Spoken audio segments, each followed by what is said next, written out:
problema sa inyong program. Si pinaamoy ownership sa inyong programa. Sakto?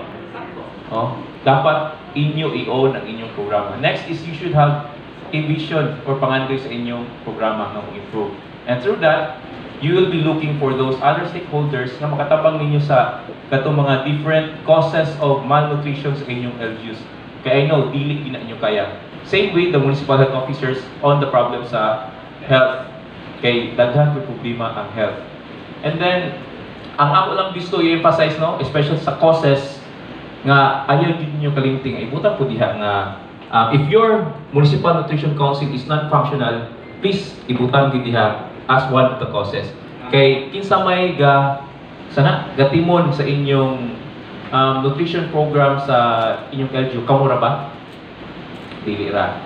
So, it will be the Municipal Nutrition Council. And be sure you have a functional nga planning team. Kay bingon ni Sir Ganina nga, ang plano, posible usar ka buktaw naghimo. But again, ang paghimo og plano is dili na siya dapat isa ra ka tawo. Dapat multiple agencies ang magplano and dapat na ko'y ownership ang inyong mga kauban sa different agency. Kay kung igo na mo sabit og report, then after na is wala na. So, di kita mulhaw sa atong kuan kanang mga pag-decrease atong malnutrition sa LGU.